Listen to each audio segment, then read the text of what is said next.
How's it going, everybody? RYEBREAD here today, and we are here with our NHL 18 franchise mode, the first one that I'm going to do, and I'm so excited to go ahead and get this one started. But first, make sure to toe drag right around that dislike button and snipe that like button, because we're going for 25 likes on this video. You guys killed the last one I set. I set it for 10 on the 32-team expansion draft, and you guys got it over 100, so I'm going to bump it up a little bit. Also, make sure to light the lamp and hit that subscribe button. I just hit 600, and yesterday I was at 512, and today I'm at 600, so I just want to say a big thank you to all of you. I did tweet out a thank you, so if you guys don't already follow me on Twitter, make sure to go ahead and click the link in the description to get a link to my Twitter account, or you can just go ahead and look up RYEBREAD3097, that is my @ but we are going to do a classic. We're not going to do the Vegas Golden Knights expansion or get a 30-second team going. Our first NHL 18 franchise mode will be a standard classic franchise mode. So let's go ahead here, enter my GM name. GM RYEBREAD is into the building. Now, you boys don't know what building it is yet. Some of you might already, and by the time you've clicked on this video, you probably know who it is. But if you couldn't guess already, I'm going to go up to the West Coast, boys. Canada, here I come, the Vancouver Canucks. Now, I've spent most of my GM time in the United States with Nashville and Buffalo, but now it's time to take on a Canadian franchise, and what better team than the Vancouver Canucks? I definitely think this is a team that could go, okay, oh yeah, the expansion draft. I definitely think this is a team that could go in multiple directions. So let's see, fantasy draft, we want to keep that off. Owner mode, I'm going to turn that off. If you guys want to see me do a series with an owner mode on, I can, but for now, we're going to leave that off. GM firing is off. Then we're going to turn off waivers, leave on morale and morale meetings. Salary cap is going to be on. Trades, assistant coach edits lines, no thank you. And then auto signs free agents, no thank you. I think I can do that myself. But there we go, boys. I will show you the I'll show you guys the stats here. We're going to be on the regular everything. Fantasy draft is off. Auto sign free agents is off. 25 years. I don't think we'll get that far. We usually don't get to 10. We'll leave it on medium, and that's about all we got, boys. So let's go ahead and get right into this franchise mode and check out just what the Vancouver Canucks have in their system and what direction we should take them. Now, in my mind, boys, I haven't really looked at the roster too much. I kind of know what they have already, but we can go in 3 different directions. We can either go A, complete rebuild and just blow everything up. B, do a more of an express rebuild, because they do have some prospects, I know. None that are like superstars that are going to be like ready in a season or 2 to just dominate. So an express rebuild, we blow up and get rid of some of the veterans. We're bad for a season or 2, and then we turn it on. A full rebuild might take 3 seasons to go ahead. This one I'm hoping to be contending for not just the playoffs, but the cup by year 3, or just starting for the playoffs year 3. That's the difference between option A and B, the express rebuild and the complete blow everything up, nuke Vancouver, and move on to the next set of players to come into the Canucks. Or there's C, we can go all in and try and win the cup early on in the series here, or win in the next year or 2. But there we go, boys. Here is the new franchise mode layout. If you haven't seen it, it's really nice. The menus are actually responding a lot quicker than they were the other day, so that's kind of nice to see. But yeah, we'll go ahead here. We'll just check out the lines really quickly, see what they have as far as their lines, and then we'll go ahead and check out the prospects and what depth they have. So off. So interesting, Daniel Sedin is listed as an 83, and the same thing with Henrik Sedin. Now, boys, that is a second line forward. If you didn't already see it, there is like a cheat sheet. All you have to do is type Google ratings overhaul NHL 18, and an EA Sports article will pop up for you. And yeah, second line forwards are 82 to 85 overall. So they have Bo Horvat listed as a second line forward already. He is our best player on the team. A medium top 6 forward at age 22. That is going to be a very, very good prospect. Sven Berchi, 24, top 6 forward. He is listed as a third line scorer because he's an 81. Daniel Sedin and Henrik Sedin are second line forwards. Louis Eriksson in that contract, though, boys. That contract is going to be a bitch to get rid of, especially for a third line scoring forward like his overall says.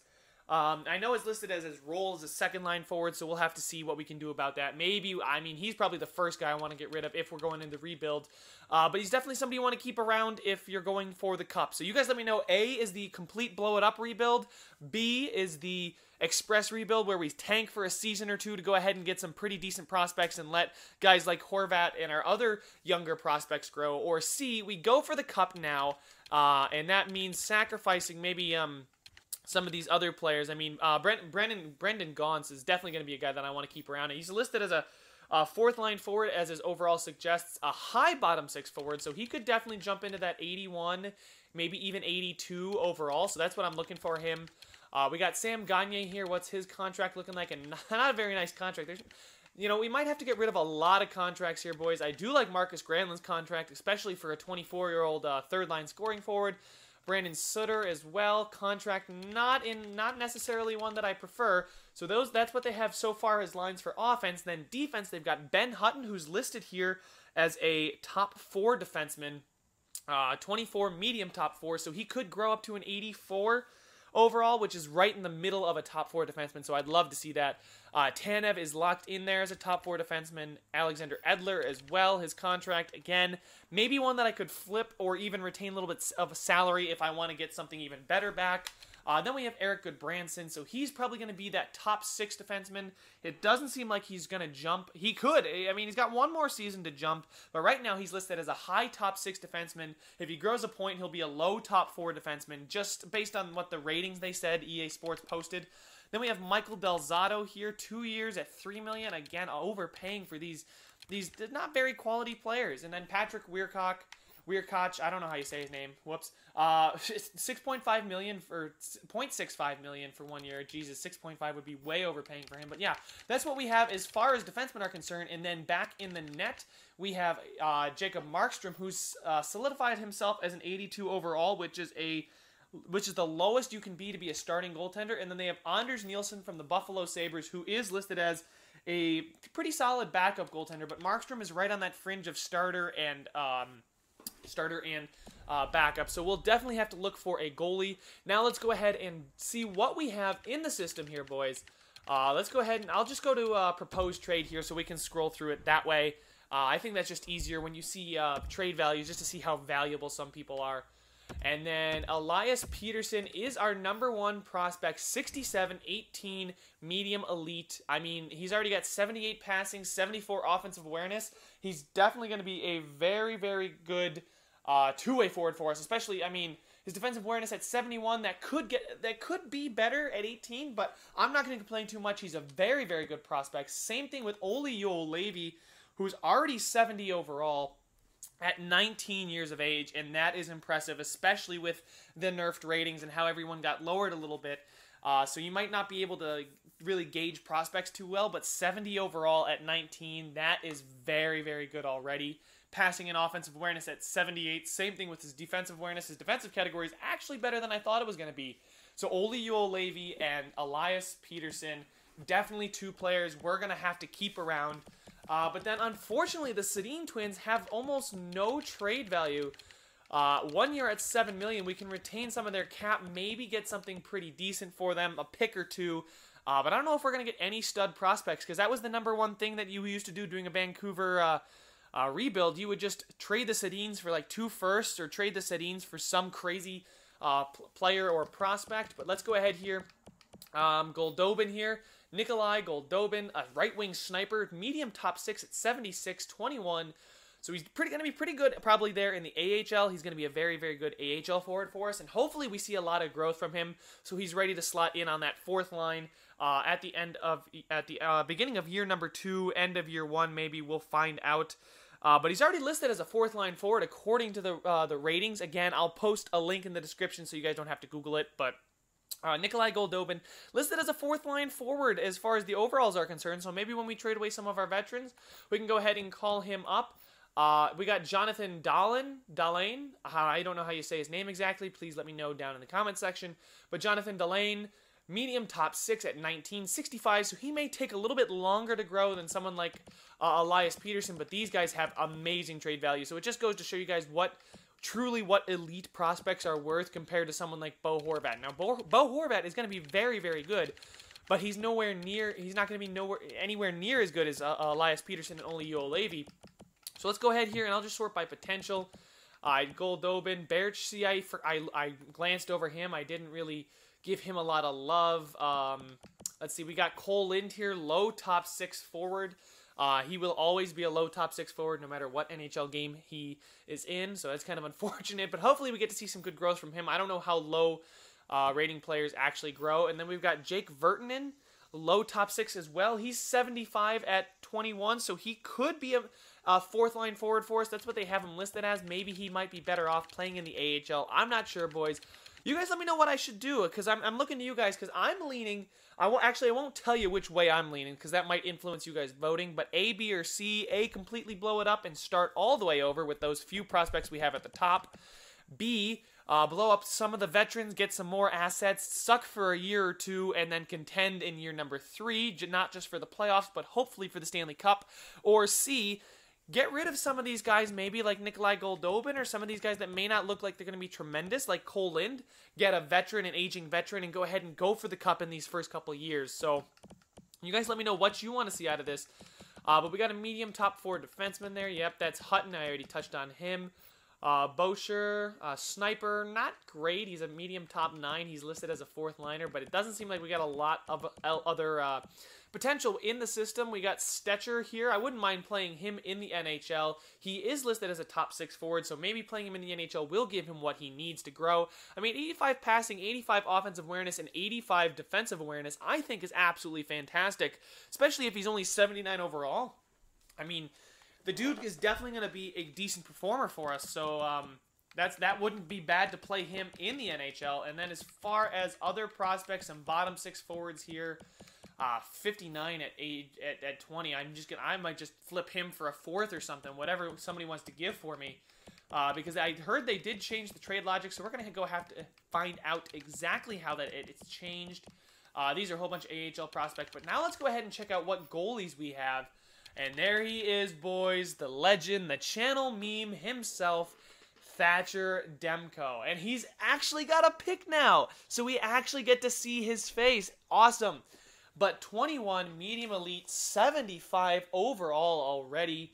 So it doesn't look like we're going to have to go get a goaltending prospect. And we have Michael DiPietro here as well. Medium starter, 58 overall. That would be, yeah, so Demko actually is good enough to be a backup goaltender. So we could even play him if we wanted to trade away a guy like Markstrom or Nielsen. If we wanted to trade away maybe Markstrom, because how much he's got 3 years at 3.65. He's going to be a backup eventually, so I might just want to get rid of that contract. Well, he's still got value because I don't think he's going to grow. Well, he's not going to grow because he's exact starter, but 82 overall. I could get something decent for him, as we saw. Like, that's what the Sedins are worth as well, just about, I think. So we could go with Nielsen as the starter and Thatcher Demko as the backup, or we could sign somebody off of free agency. I'll have to check out what free agents are still available. And then we can use Nielsen as the backup and keep Demko as the AHL starter. Hopefully he can grow in the AHL. But as far as draft picks, what we have, we have the standard 1 through 7. No real extra picks. Nothing spectacular as far as, oh shit, we're out of picks or something.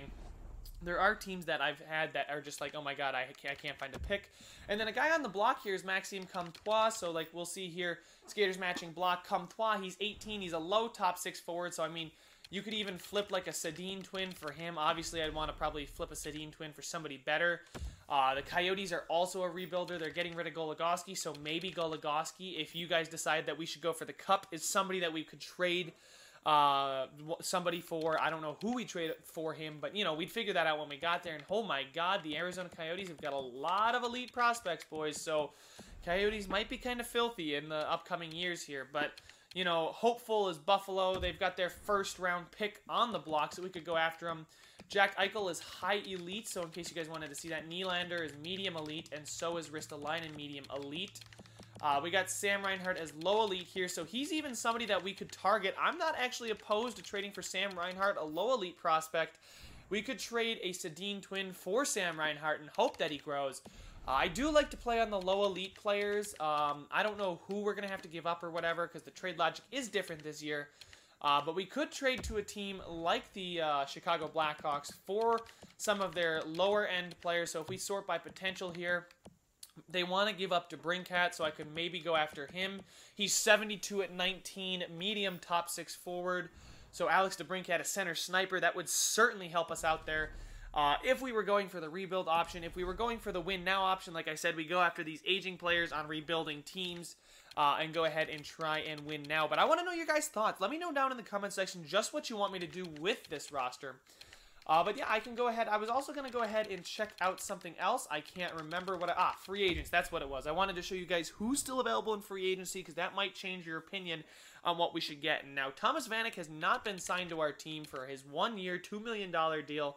So he is still a free agent. That's because I'm starting this, I believe, before the first roster update's even coming out. So it's going to take a while for that first roster update, and I didn't want to wait too long to go ahead and bring you guys some content. But there are some players out here that could help us. A guy like Jaromir Jagr, a 1-year rental, 83 overall. That's a solid second-line forward, boys. And then Thomas Vanek, we could get 2 second-line forwards, and we still have $9.1 million in cap space.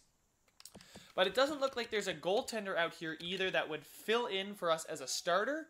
We would be able to find a backup pretty easily. These guys are all backups, but I'd rather give Thatcher Demko the opportunity to shine in the NHL if we're going to go ahead and trade away Markstrom. But yeah, just let me know your guys' thoughts. I mean, there's out here that you can go after, that I could go after anyway, that would help our team right now. I don't know if there's anybody there that would help our team in the future. But are we going to tank and blow it up? And then it says team chemistry, caution. I wonder what does that mean? That's new. They have a team chemistry and it says caution. So yeah, we might. Okay, so Jason Megna is a leader in the locker room along with Horvat and Sedin. So I don't know what I want to do. I don't know what you guys want me to do. But we will find out what I want to do as soon as you guys let me know down in the comment section exactly what we're going to do. But I am going to be doing the obviously, you can see the Canucks. This is episode number 1, boys. We got plenty of episodes coming up. If you haven't already seen my other franchise modes, we do plenty of seasons. We go about 10 seasons into the future. I will cut the videos up in the earlier parts of the season, but when we become a cup contender, like I know we will be, that's when I will start like just skipping the regular season. I'll cut up the season, but we will watch the sim in the first year or two just to see how fast the simulation is.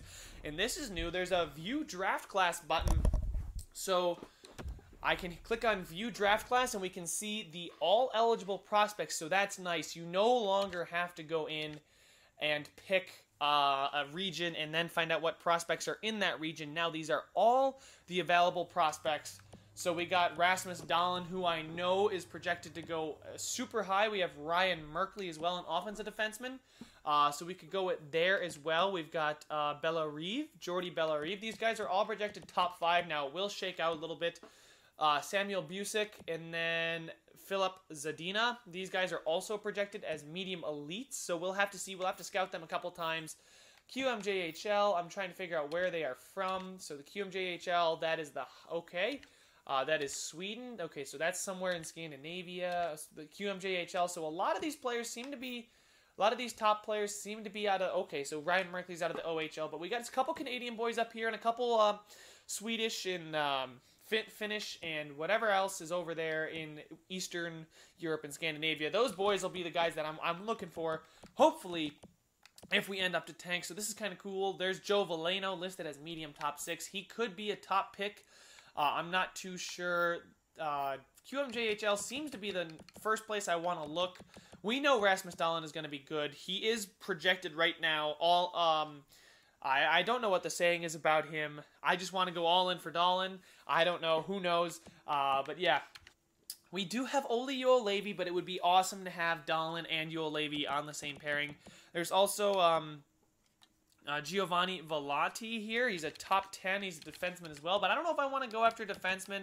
Our defensemen do seem to need the most help, I want to say, because I feel like we've got some decent forward potentials, but we really only have Juolevi, and that's about all we have as far as defensemen. But we are going to need to get some prospects and some picks back in if we do decide to rebuild, because we don't really have a lot of prospects, which is what scares me about going for it now. We don't have a lot of assets that we want to get rid of if we go for it now. So I'm leaning towards A or B. I know I told you I wouldn't tell you which way I was leaning, but those are the ways I am leaning. But this is actually pretty cool to see all eligible players. These are the scouted players, and then there's all eligible. So I can see who have I scouted and how that's going to work. But yeah, let me go ahead and send my scout out already. I'm going to send him to the QMJHL. I'm going to look for... I'm not too sure what I want to look for. We'll do the normal. We'll start in the QMJHL. We'll scout forwards for 1 month. I don't like to do 6 weeks just because I feel like I can get more of Europe and the rest of the world in if I don't spend all my time in Canada. But yeah, Joe Veleno's in here, Busick, and Kosarenkov is also in there as a sniper as well.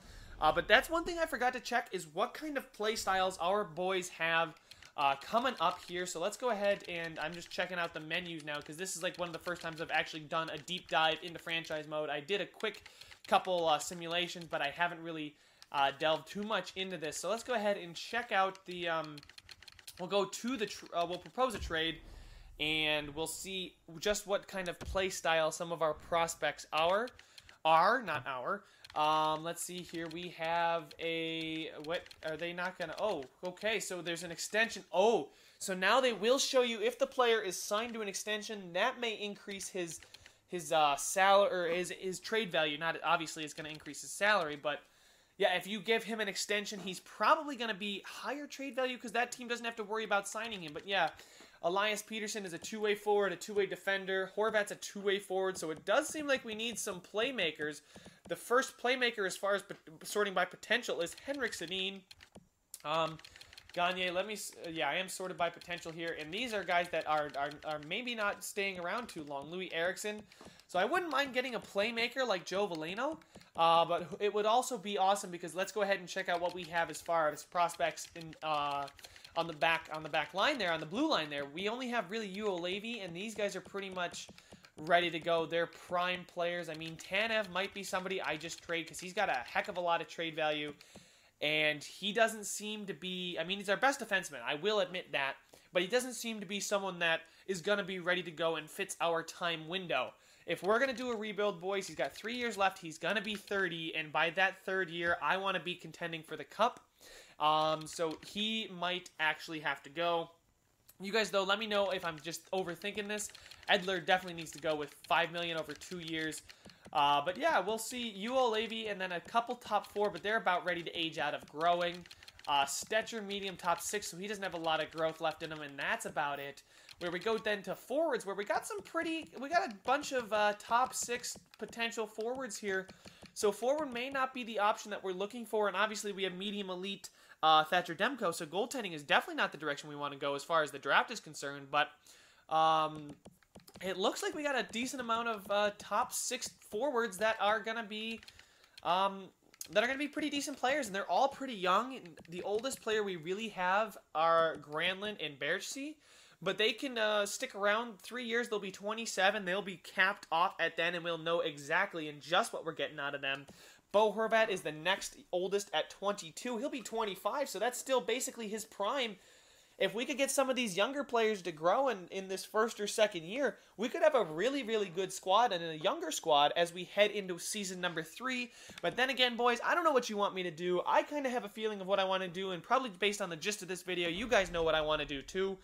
But make sure to vote down in the comments section A for a complete rebuild, blow everything up, keep nothing, just get rid of almost everything except for maybe Bo Horvat, right? And our, obviously Levy and Elias Peterson. There's B, which is an express rebuild. I don't know if that's what I called it earlier, but you want to go for like a pseudo rebuild. You want to get rid of the veterans. You want to be in the bottom 5 of the league for a year, maybe 2 years.